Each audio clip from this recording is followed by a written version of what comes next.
Hello, আসসালামু আলাইকুম। আমি ডক্টর শহীদুজ্জামান শুভ।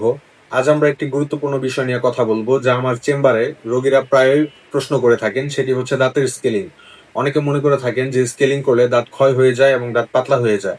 আবার অনেকে ভাবেন যে একবার স্কেলিং করলে বারবার স্কেলিং করতে হয়। এই ধারণাগুলো কি আদৌ সঠিক? এবং কতদিন পর পর আপনার স্কেলিং করা উচিত? চলুন আজ বিস্তারিত জেনে নেই। তো কেন 6 মাস বা 1 বছর পর পর স্কেলিং করা জরুরি? আমরা প্রতিদিন যে খাবার খাই, নিয়মিত ব্রাশ করার পরও দাঁতের গোড়ায় এবং মাড়ির ভেতরে খাবারের সূক্ষ্ম কণা জমে পাথর বা ক্যালকুলাস তৈরি করে। এই পাথরগুলো দূর করতে আপনি ব্রাশ করে এটি দূর করতে পারবেন না। এই পাথরগুলো মাড়িতে ইনফেকশন তৈরি করে, যেটিকে জিঞ্জিভাইটিস বলা হয়। ফলে মাড়ি থেকে রক্ত পড়ে এবং মুখ থেকে দুর্গন্ধ বের হয়।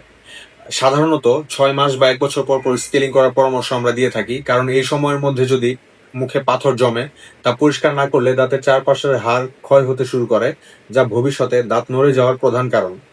বেশি স্কেলিং করলে কি ক্ষতি হয়? অনেকে প্রশ্ন করে থাকেন যে বেশি স্কেলিং করলে দাঁতের এনামেল বা দাঁতের উপরের যে শক্ত স্তর বা আবরণ, সেটি ক্ষতি হয় কিনা। উত্তর হচ্ছে না। আধুনিক আল্ট্রাসনিক স্কেলিং মেশিনে কোনো ধারালো কাটার থাকে না। এটি শুধু ভাইব্রেশনের মাধ্যমে দাঁতের উপরের পাথরগুলোকে আলগা করে দেয়।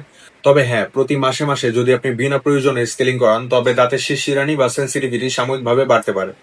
কিন্তু নিয়ম মেনে বছরে 1 থেকে 2 বার স্কেলিং করলে দাঁতের কোনো ক্ষতি হয় না, বরং দাঁতের আয়ু বাড়ে। আপনি যদি চান যে আপনি স্কেলিং ঘন ঘন করবেন না, তবে যে নিয়মগুলো আপনাকে মানতে হবে: সঠিক নিয়মে ব্রাশ করতে হবে। দিনে 2 বার, রাতে ঘুমানোর আগে এবং সকাল নাস্তার পর ফ্লোরাইড যুক্ত টুথপেস্ট দিয়ে আপনি ব্রাশ করুন। ডেন্টাল ফ্লসিং: ব্রাশ শুধু দাঁতের সামনের দিকে পরিষ্কার করে।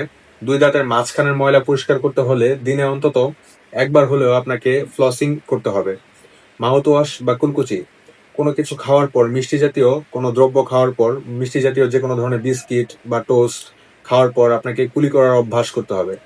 চিনিযুক্ত খাবার, মিষ্টি জাতীয় যে কোনো খাবার এবং স্টিকি খাবার যেগুলো দাঁতের মধ্যে লেগে থাকে, এ ধরনের খাবার আপনার দাঁতে পাথর জমার হার বাড়িয়ে দেয়, এবং এই চিনিযুক্ত খাবার আপনার অ্যাভয়েড করার চেষ্টা করতে হবে। পরিশেষে বলবো, স্কেলিং দাঁত পরিষ্কার করার একটি শৌখিন পদ্ধতি নয়, এটি দাঁত এবং মাড়িকে সুস্থ রাখার একটি চিকিৎসা, প্রয়োজনীয় চিকিৎসা। আপনার দাঁতে যদি পাথর জমে থাকে এবং আপনি পরিষ্কার না করেন, তবে আপনার দাঁতে পরবর্তীতে বিভিন্ন ধরনের সমস্যা এবং ক্ষতি হতে পারে। তাই ভয় না পেয়ে এবং দ্বিধাদ্বন্দ্ব না রেখে 6 মাস 1 বছর পর পর ডেন্টাল চেক আপ করুন এবং বিডিএস ডাক্তারের শরণাপন্ন হন, এবং দাঁতের চেক আপ করে কোনো প্রবলেম থাকলে সেই প্রবলেম আপনি চিকিৎসা করিয়ে সুস্থ থাকুন এবং ভালো থাকুন। আল্লাহ হাফেজ।